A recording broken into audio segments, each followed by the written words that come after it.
Oi, boa tarde. Meu nome é Isabel Brandão. Eu sou coordenadora de produtos digitais na Edux e estou aqui com o Thales. Thales, quer contar um pouquinho sobre você? Claro. Bom, prazer estar aqui com vocês. Prazer estar aqui com você, Isabel. Eu sou o Thales Gomes, sou empreendedor e tenho uma experiência, uma trajetória. Comecei empreendendo em 2014, criei uma empresa chamada Plataforma Saúde, que é uma empresa onde a gente basicamente transformou em linha de código os códigos de risco para doença crônica. Então, doenças como diabetes, hipertensão, doenças cardiovasculares, a gente descobriu que tinha uma série de estudos, de pesquisas já validados pela comunidade médica, onde esses scores validados poderiam ser transformados em linhas de código, ou seja, poderiam ser transformados em um produto digital para ajudar as pessoas a entenderem o que está acontecendo com o corpo delas, para elas adotarem hábitos mais saudáveis. Então essa foi a Plataforma Saúde, foi uma trajetória interessante empreendendo. Eu vendi a minha participação nessa empresa em 2018 e de lá para cá venho atuando aí mais voltado para a área de educação, né, em especial educação empreendedora. Passei pela Prefeitura de Petrópolis, tive a honra, eu sou petropolitano, então tive a honra de servir a minha cidade como diretor de Ciência e Tecnologia de Petrópolis.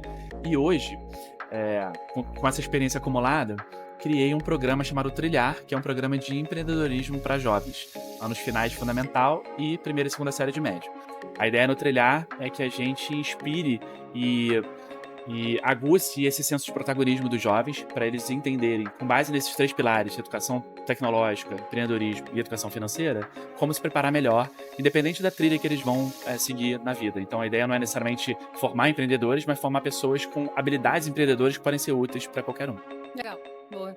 E a gente está aqui no Rio Innovation Week, né? Eu acho que a gente já se conheci, né, na época da Plataforma Saúde, lá no Chile, no programa da Startup Chile. Eu acho que empreendedorismo é uma coisa que nos une aqui como amizades, como colegas, né? E o evento, então acho que é muito interessante você estar trilhando o seu empreendedorismo, formando outros empreendedores, né? Mesmo que no futuro eles não sejam, enfim, não venham a ser empreendedores. Eu acho que cada vez mais a gente vê no mundo, né, como um todo, mundo corporativo ou empreendedor, as habilidades sendo reconhecidas e valorizadas, né?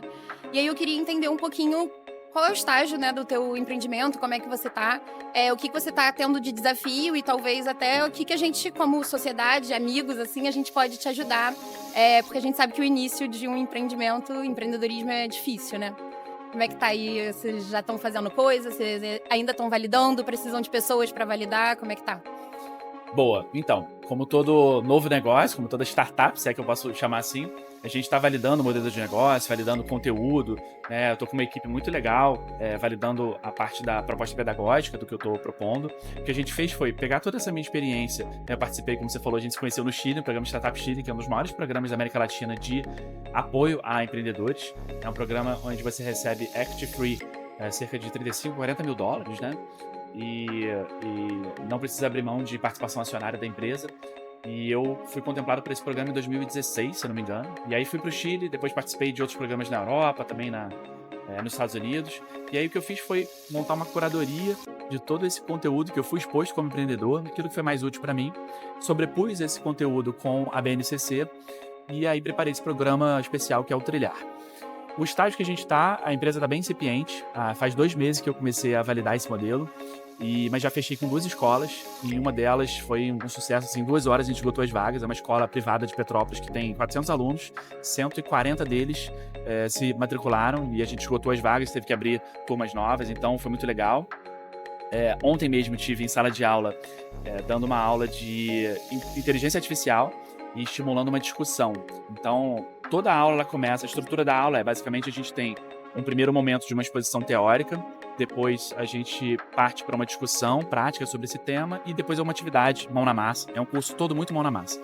E ontem a gente fez um debate sobre IA, onde a gente dividiu a turma em 3 grupos. Um grupo observador, um grupo que ia defender que a IA está criando novas oportunidades, então que na balança ela é mais positiva do que negativa, e um grupo para defender o contrário, que a IA ela está tirando empregos e como isso pode ser uma ameaça para a sociedade. Foi uma discussão muito rica.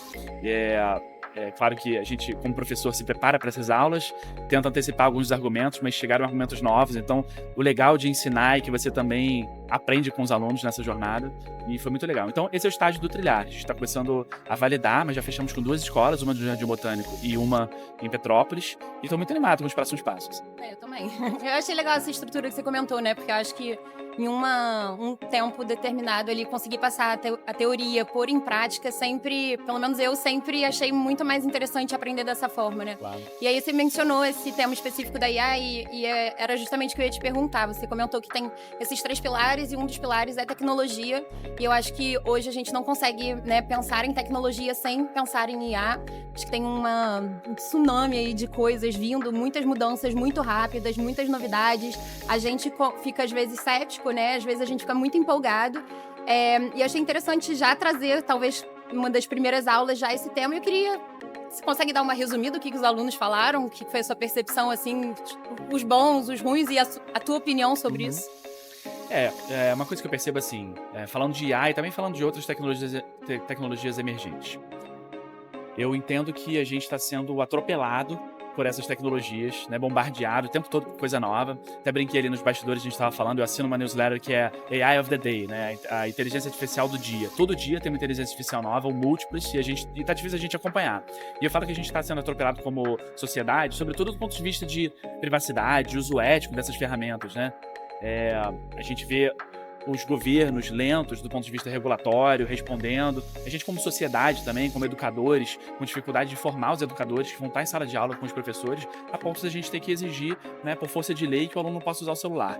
Se o celular pudesse ser usado de uma maneira útil, com uma proposta pedagógica que faça sentido, né? A gente teve que banir porque não estava conseguindo fazer esse controle, fazer esse uso adequado. E eu acho que foi até uma decisão acertada, falando de uma opinião pessoal. Mas voltando a falar de IA, parte do que eles compartilharam foi justamente um receio de que a IA está roubando empregos, que as pessoas que estão tendo esse emprego surrupiado não vão ter tempo suficiente para se preparar para uma nova dinâmica. E aí, a gente entrou no tema, por exemplo, da renda básica universal. Será que faz sentido entender que empregadas ou empregados domésticos, por exemplo, já estão, em alguns lugares, já tem robôs humanoides que estão substituindo essas pessoas? Esse é o momento que eu quero ver. A IA lavando a minha roupa, a IA Exatamente. limpando a minha casa. Isso ainda não aconteceu lá em casa. Bom, já tem aquele robozinho assim que varre, que aspira, Sim. mas agora a gente tá falando de robôs humanoides. Aliás, compartilhei com os alunos um vídeo de um robô da Tesla que tá fazendo isso. Estima-se que o preço de entrada dele seja algo entre 30 e 50 mil dólares, então a gente sabe que não é algo que é acessível, mas né, os alunos argumentaram. Né, o grupo que argumentou pró a adoção desse robô, por exemplo. É um robô que não vai ficar doente, que não vai faltar, que trabalha 24/7, que não recebe salário.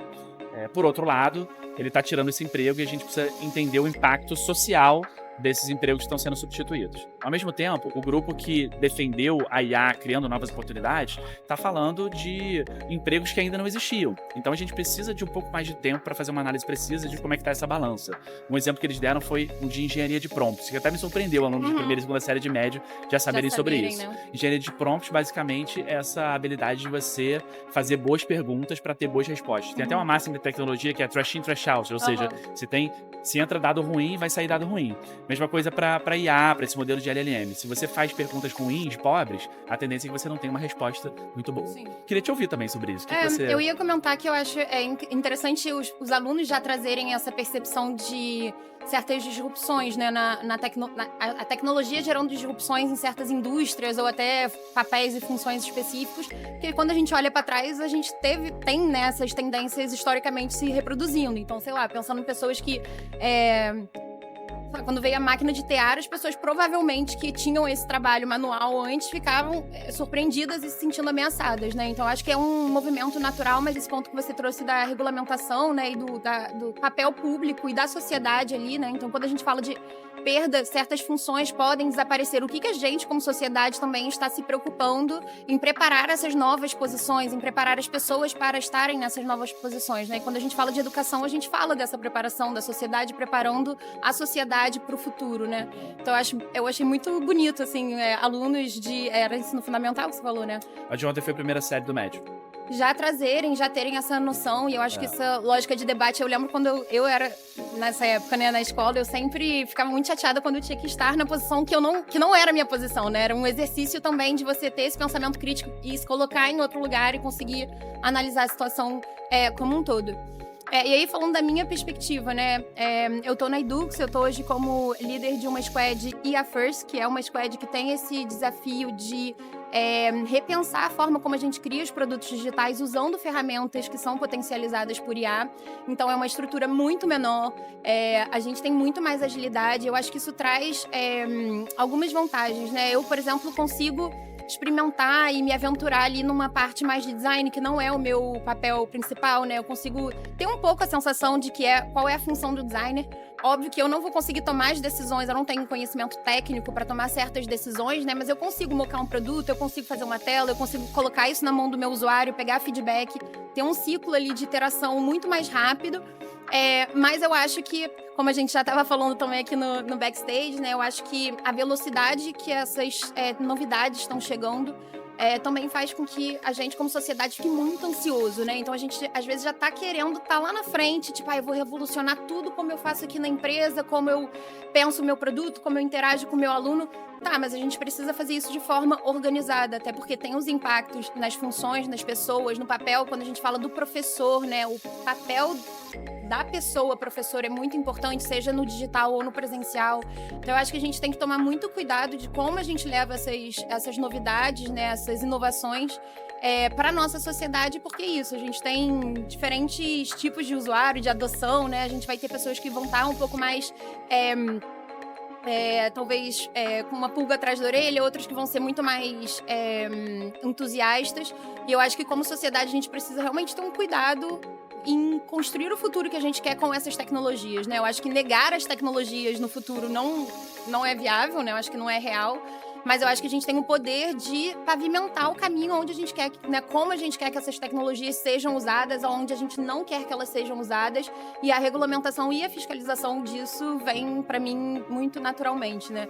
E eu acho que o lado bom é que a gente já tem países que estão muito mais avançados nessas discussões, que a gente pode se inspirar e pegar como bench, como modelo, né? A gente não precisa inventar tudo do zero.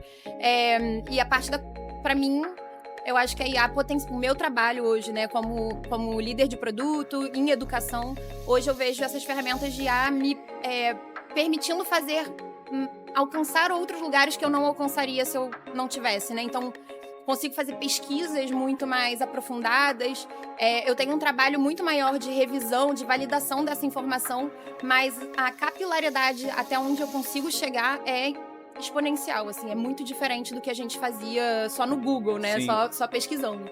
Então, hoje lá na Edux a gente faz vários testes, a gente tem teste com a Google, a gente tem teste com a Amazon, eles montando os próprios LLMs, a gente testando, a gente aplicando isso tanto no administrativo, né, na nossa função ali, como em sala de aula, como com os professores. Então, trazendo o professor para perto, colocando ferramentas de produtividade para o professor, ou seja, não substituindo o papel do professor e sim potencializando esse papel, né? Então, acho que é muito importante a gente pensar nessa regulamentação como sociedade e para certos nichos específicos. Eu acho que você mencionou saúde, né? Eu acho que é muito específico também, que a gente tem que ter uma regulamentação mais forte, e educação também. Educação aluno, educação professor e a instituição também, né? Uso de dados, como é que a gente treina os nossos modelos, quais dados é ok a gente usar, quais dados não é ok, exato. Então, assim, às vezes eu sou meio cética e às vezes eu sou muito entusiasta. Quando eu tô lá usando meu GPT e eu consigo descobrir uma coisa que eu nunca ia ter achado. Dando um exemplo, a gente tem um chatbot hoje a gente tem um aplicativo do aluno, que é um aplicativo que o aluno pode assistir aula, ver a parte financeira dele, ver administrativo, então é um hub digital do aluno. E a gente tem um chatbot lá que chama Tássia. E o chatbot começou com uma ideia de tirar dúvidas administrativas, e agora ele está evoluindo para tirar algumas dúvidas acadêmicas daquele conteúdo das aulas. E aí, né, você entra lá, abre o pop-up, ou tem uma bolinha ali, como eu posso te ajudar hoje, Isabel, né? Fica ali, você usa, você não usa, tudo bem. E aí, eu fazendo pesquisa usando aquela funcionalidade de Deep Research do GPT, né? Que ele vai fazer varredura na web, procurando aquela informação. Eu descobri que tem um repositório no GitHub de um aluno ensinando a desconectar o nosso chatbot. E aí, assim, primeiro, eu achei incrível, eu tava pesquisando sobre tutoria digital, não tava pesquisando nada do geral sobre a Estácio ou sobre o chatbot. Ele identificou que aquele chatbot era da Estácio, trouxe na pesquisa, me levou até o repositório e eu fiquei pensando, cara, esse aluno merece um prêmio, assim, porque ele deve ser de algum curso de TI, né? Aham. Ele se sentiu incomodado com alguma coisa, então eu já fiquei com vontade de entrevistar esse aluno, entendeu? Por que ele quis tirar, né, o chatbot? O que era visualmente, estava incomodando ele ali no produto, ou ele não via valor, o que era, né? E ele, tipo, ele conseguiu tirar e tá ensinando a outros. Então, pra mim, isso, como aluno, né, eu acho que ele mereceria, assim, um destaque, porque é isso, pra mim é o maker, né, o papel ali do maker, dele ir atrás, sentir um incômodo por alguma razão que eu queria descobrir o que é, não descobri. Aham. E pra mim isso é um feedback muito bom como pessoa de produto, né? Pô, tem alguma coisa ali que não tá fazendo sentido a ponto do aluno gastar o tempo dele, lembrando que a maioria dos nossos alunos são pessoas que trabalham, estudam e cuidam da família, né? Então ele gastou o tempo dele pra tirar um negócio que a gente tinha feito com tanto carinho, às vezes machuca o coração, mas assim, faz parte, é um feedback. E isso chegou até mim pela função do Deep Research do GPT. Então, a gente nunca ficaria sabendo que isso tá acontecendo. Aham. Então é isso, assim, eu fico muito maravilhada e às vezes eu também fico, assim, meio cética, falando, cara, mas será que a gente não deveria estar trabalhando menos? A gente tem tanta tecnologia, a gente deveria estar trabalhando menos, né? Eu continuo trabalhando Cadê a tanto tecnologia quanto. nos ajudando Pois a é. otimizar o nosso tempo, né? Uma coisa que eu achei muito legal desse case é que tem esse elemento de empreendedorismo também nesse aluno, né? Sim. Ele identificou um problema, foi lá, resolveu o problema com tecnologia e otimizou a vida. Bom, você falou dessa coisa da cultura maker, né? Ele que é um cara que vai e bota a mão na massa. Isso tem muito a ver com o que o Trilhar busca fazer também. E aí, isso me lembra aquela frase do Darcy Ribeiro, que ele falava que gostava de pessoas de fazimento, né? Identifico que você também é uma pessoa de fazimento. Foi muito boa esse bate-papo. Obrigado pela troca. Até a próxima. Obrigada pelo convite. Tamo junto. Valeu.